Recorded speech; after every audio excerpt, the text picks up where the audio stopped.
गोरी गोरी बैया हरी हरी चूड़िया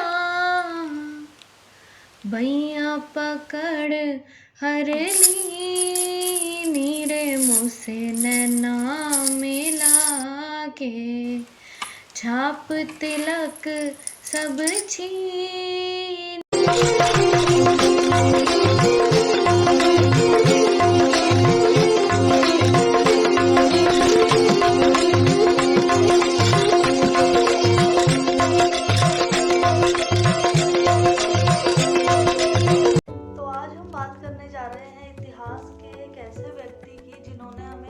संगीत के कुछ ऐसे नायाब तोहफों से नवाजा है जिसके बिना शायद हम अपना संगीत जो है आज उसकी कल्पना भी ना कर पाते। और इन्हें इतने सारे किताबों से नवाजा गया है जैसे कि Tuti-e-Hind, father of Urdu literature, father of qawwali.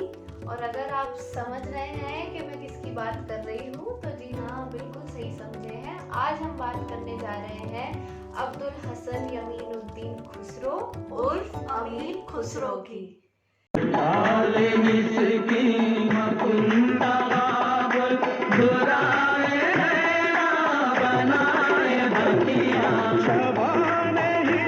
तो जब भी हम अमीर खुसरो की बात करते हैं तो उनका सबसे ज़्यादा एसोसिएशन हम लोग सूफीज़म से करते हैं। कोई बहुत ही बेहतरीन सूफी सिंगर थे, उसके साथ साथ वो बहुत ही बेहतरीन कंपोज़र थे, पोएट थे, कोर्ट हिस्टोरियन थे, स्कॉलर थे, कवि थे।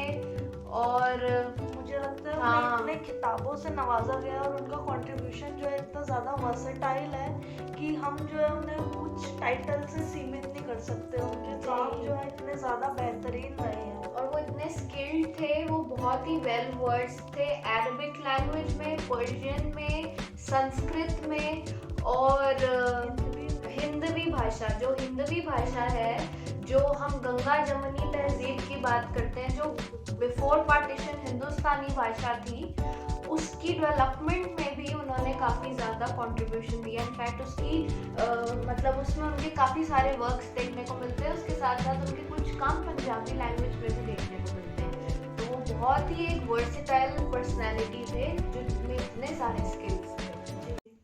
और अगर हम बात करें उनके जन्म की तो उनका जन्म हुआ था पटियाली में। और ये पटियाली जो है ये हमारे पंजाब की रॉयल सिटी पटियाला नहीं है। पटियाली जो है उत्तर प्रदेश का स्मॉल टाउन है।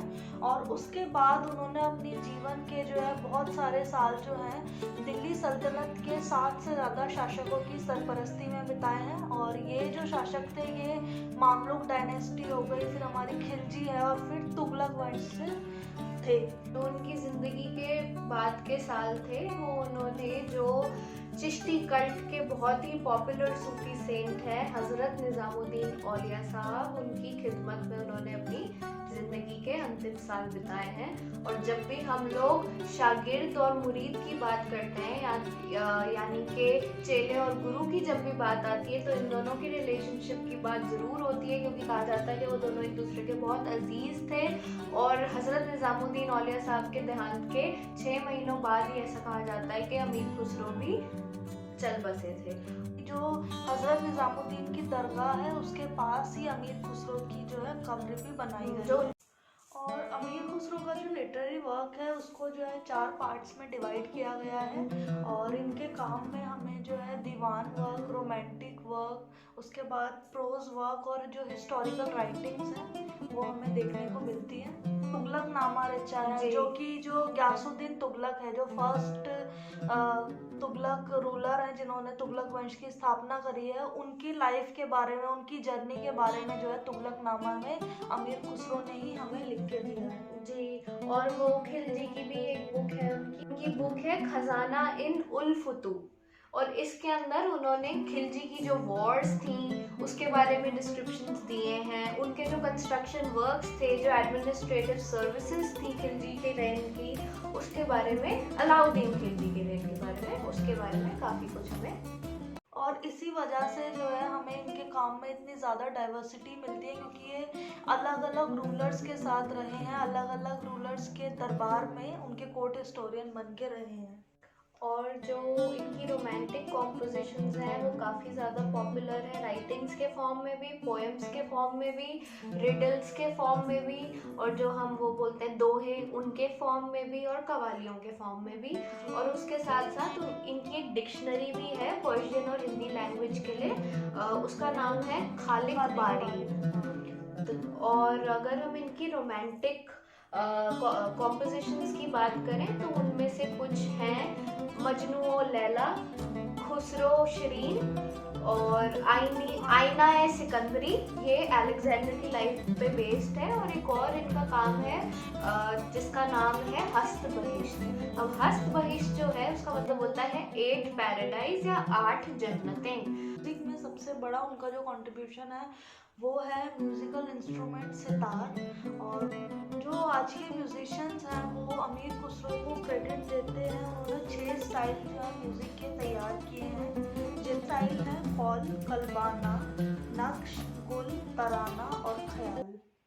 हमें क्या पता था, हमें क्या खबर थी, न ये बात हो। और जो कवाली है जिसके बगैर सूफीज़्म अधूरा है, जिसके बगैर हमारा संगीत अधूरा है, जो कवालियों का इजाद भी अमीर खुसरो साहब ने ही किया। अपने ही रंग में रंग दे खाजा जी, मोहे रंग बसंती रंग दे खाजा जी, मोहे और अगर हम इनकी कवालियों की बात करें तो उनकी कुछ फेमस कवालियाँ हैं जैसे कि छाप तिलक, जो कि आप सबने सुनी होगी और हमने अपनी वीडियो के इंट्रो में वो नूर ने गाया है, बहुत ही अच्छा, बहुत ही बेहतरीन गाया है। और इसके अलावा मन कुन तो मौला, ये एक पर्शियन में लिखी गई है। इसके अलावा आज रंग है, और एरी सखी मोरे पिया घर आए, भाग लगे मोरे आंगन को, ये है। और आपने एक बात तो बताई नहीं, अगर फिरदौस। अच्छा, आप लोगों ने ये फ्रेज जो है जरूर सुना होगा, ये है अगर फिरदौस बारोए जमी अस्त, हमी अस्तो हमी अस्तो हमी अस्त। ये एक पर्शियन फ्रेज है जिसका मतलब है अगर इस धरती पे स्वर्ग है तो वो यही है, यही है, यही है।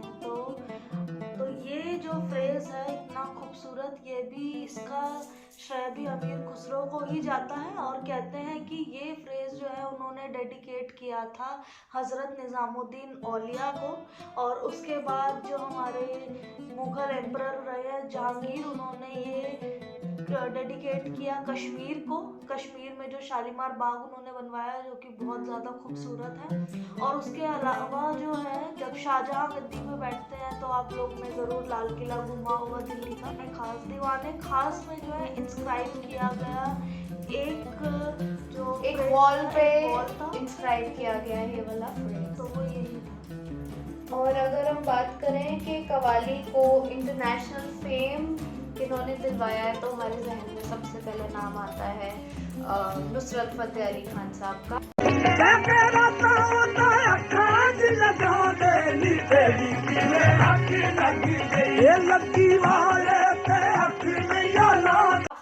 तो उनकी वजह से कवाली को इतना ज़्यादा प्रचलन मिला है और उनकी इतनी बेहतरीन कवालियाँ होती हैं। मैं उनकी बहुत ही बड़ी फ़ैन हूँ, तो मैं उन पर भी हम लोग वीडियो ज़रूर बनाएंगे उनकी कवालियों पे। और बॉलीवुड में भी इनकी पोइट्रीज और इनकी रिडल्स हैं और जो इनके दोहे हैं उन पे गाने काफ़ी यूज़ हुआ है।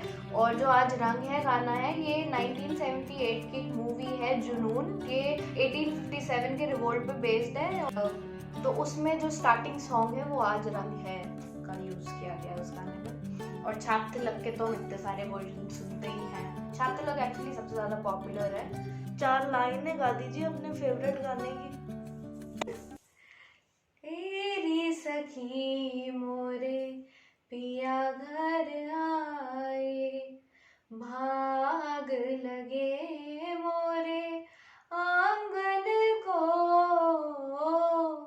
तेरी सखी मोरे पिया घर आए। और हम उम्मीद करते हैं आपको हमारे आज की वीडियो पसंद आई होगी। तो अगर आपको हमारी वीडियो पसंद आई है तो इसे लाइक शेयर एंड सब्सक्राइब कीजिएगा। और हमारे चैनल पे फर्स्ट वीडियो के बाद ही 100 सब्सक्राइबर पूरे हो गए, इसकी हमें बहुत ज़्यादा खुशी है। So thank you all, thank you so और मच। जितने भी लोग हमारी वीडियो देख रहे हैं तो प्लीज़ हमारे चैनल को सब्सक्राइब कीजिएगा। आपकी ये थोड़ी सी अप्रिसिएशन हमें मदद करेगी आगे वीडियोस और अच्छी बनाने के लिए।